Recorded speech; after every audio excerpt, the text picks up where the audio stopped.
we've got a river.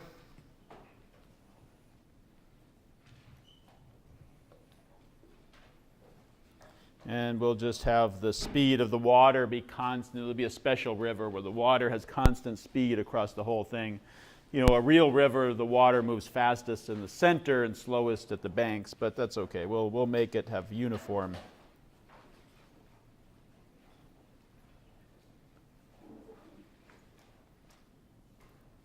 And that's the speed of the water with respect to the ground in that direction. And then we've got a boat in here somewhere pointed in some direction. We'll have it, where should we start it out? Maybe we'll start it out here. It's going to start at point A over here. And directly across the river, we'll call that point B. And let's have our boat pointed towards point B initially. It's our boat. And it's always going to be pointed perpendicular to the bank of the river. And that's the velocity of the boat. And how does a boat measure its speed? With respect to what it's moving through, right? With respect to the water.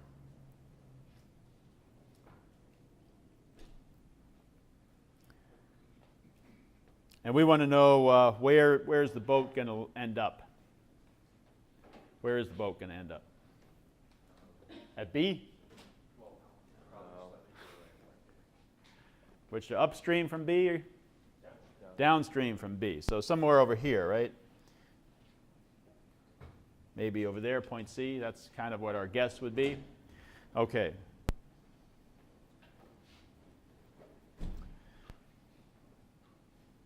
So the velocity, that's the velocity.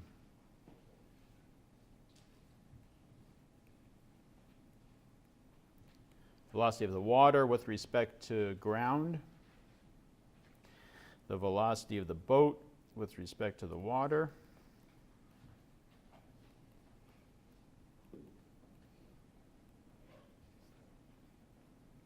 And let's put some numbers in, I guess, and then we'll, how about we'll make this 5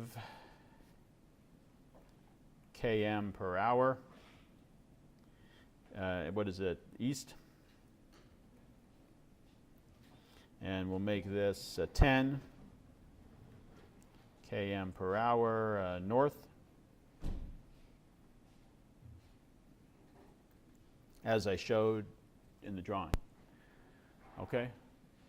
So can you figure out, let's see if you can figure out where it's going to hit, how far, what distance downstream, what is this distance D? I'll make a, what is that distance? If you knew the time, you could multiply it by VWG, right? The velocity of the water with respect to the ground. And that would give us that distance little d up there between B and C. You see that? Let's draw out the where's the boat going? If we're standing on the shore watching the boat move, what's its velocity vector look like? You want to draw that in? It's pointing toward C, because that's where it ends up, right? So this is its velocity vector.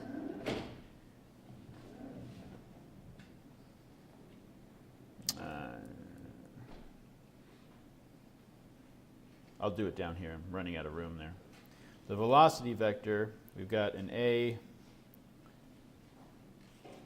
a B, and a C, right? The velocity vector points directly to C. That's the velocity of the boat with respect to the ground, right? As seen by a person standing on the shore. And how did we get that? We've got this, the velocity of the boat with respect to the water, plus this one, the velocity of the water with respect to the ground. Because what's our formula? the velocity of the boat with respect to the ground is the velocity of the boat with respect to the water plus the velocity of the water with respect to the ground, right? This is our sort of master formula for velocity addition. The two first subscripts have to match, the last subscripts have to match, and the ones in the middle have to be the same. So we knew these two vectors, the velocity of the boat with respect to the water and the velocity of the water with respect to the ground. All we have to do is add them, vector addition, and we get the resultant is the red vector there, which is the velocity of the boat with respect to the ground. So far, so good? How would we figure out the time? So the distance in this direction, in the horizontal direction, the distance traveled is the velocity in that direction, right? VWG, the velocity of the water with respect to the ground, multiplied by the time. How do we get the time? We're going to look at, in what I've got drawn here, as the vertical direction. It's the direction across the river, right? Because we know the speed in that direction, and we know the distance straight across. So the speed straight across is VBW, the velocity of the boat with respect to the water. The distance straight across was given as 1 kilometer. So we can figure out how much time it takes to cross the river. And then we can look at the other direction using that time and figure out, it's kind of like a two-dimensional kinematics problem, right? We've got this object moving in two directions, and we can break up the velocity vector into a component across the river and a component down the stream from the river and look at them independently. We use one to get the time, plug that into the other equation to get the distance that goes down the river. Two-dimensional kinematics problem. What do we get in this case? First, we'll find the time.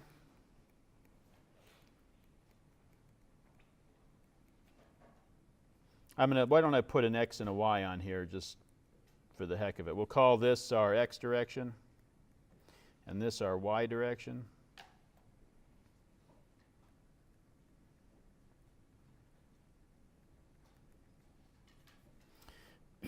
And what do? We know the distance is the time is going to be the distance over the velocity.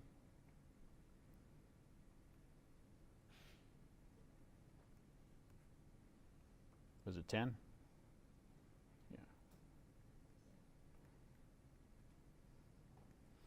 Yeah. So what is that? 1/10 of an hour.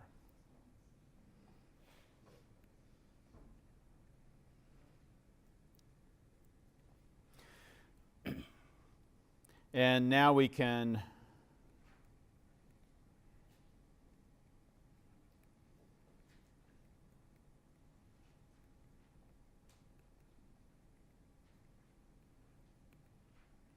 find that distance. Distance is rate times time.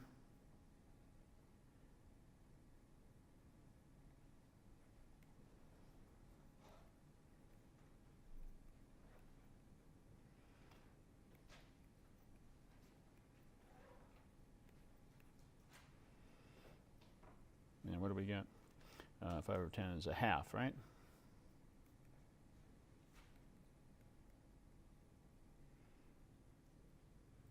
Okay. Let's have three boats. One going this way, one going this way, and one going this way.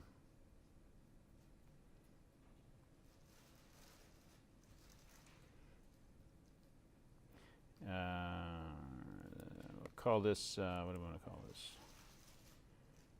V3 with respect to the water, right? This is V2 with respect to the water. This is a V1 with respect to the water. Those are three boats, boat 1, boat 2, boat 3, and they all have the same magnitude.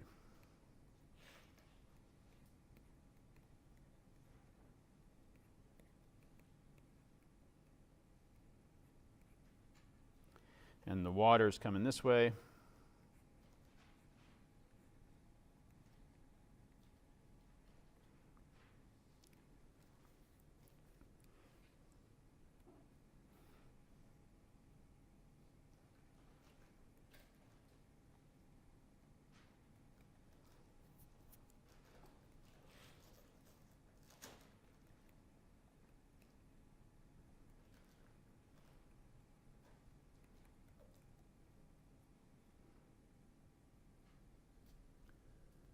Which boat reaches the other side first? Which boat takes the shortest distance?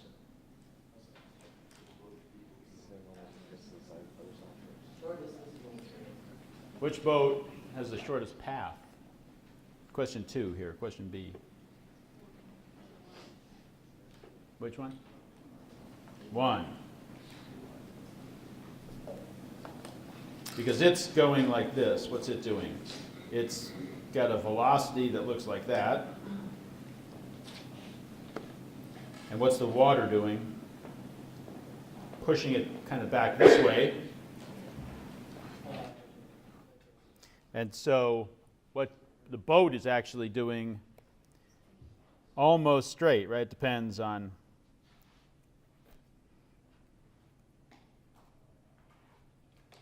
so from a person standing on the ground watching these boats cross, boat 1 goes almost straight over to B on the other side, right? Almost straight across, depending on how, how long these vectors are over here. I should have drawn them a little more carefully. Okay, close enough. So it takes the shortest path. What does the path of 2 look like?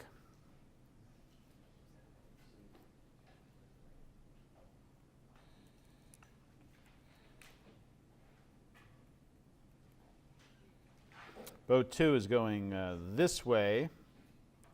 The water is doing that. And so boat 2 is going a path like that. And boat 3 starts out this way already. The water is pushing it more in that direction.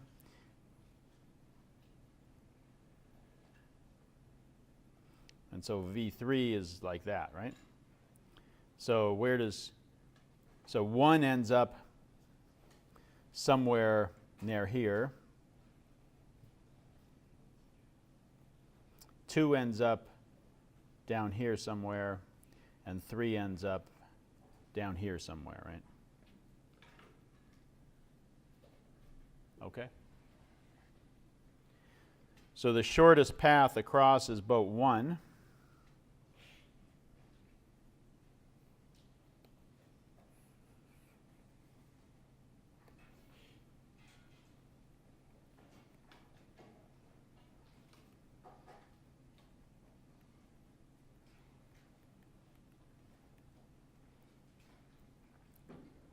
Which one takes the shortest time to cross? Why boat 2?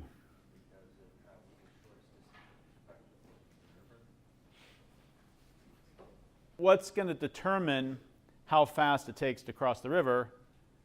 The velocity in that direction, right? So let's take a look at the 3 of them.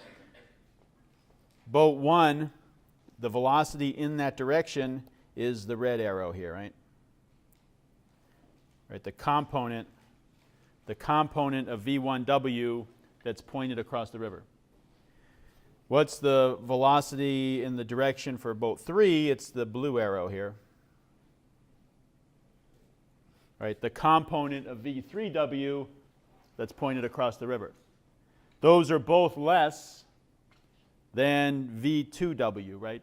Because V2W is entirely across the river. The other ones, as they move away from normal to the bank of the river, the component in that direction gets smaller and smaller. Right? If it was pointed, if V1W was pointed to the left, upstream,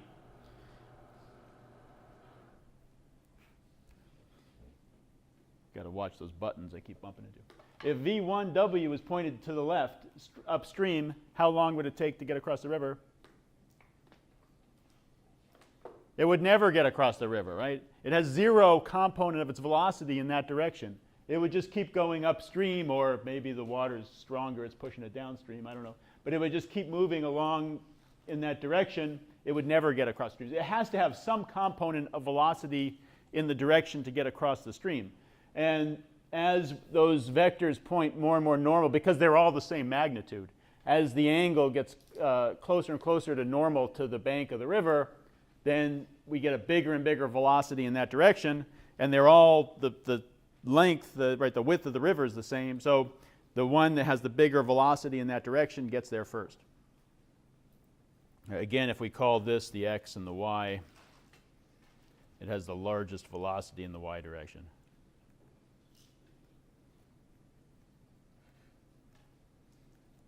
Okay?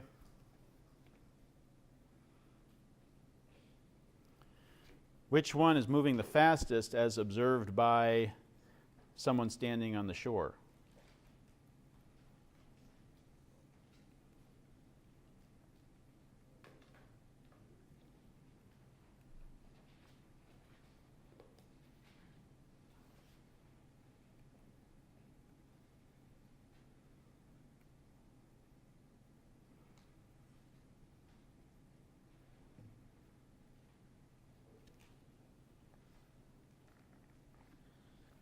Which one is it?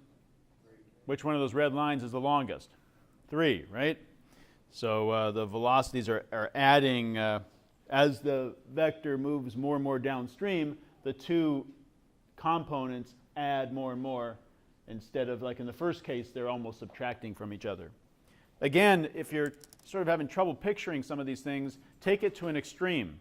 What if the boat was pointed straight upstream into the water? Well, it's going up and the water's coming down, and how fast is the boat moving? Not very fast, right? And if the boat was pointed downstream and the water was also in that direction, how fast is it going? Really fast, right? As measured by someone standing on the shore. So sometimes taking it to an extreme helps picture what's going on. All right.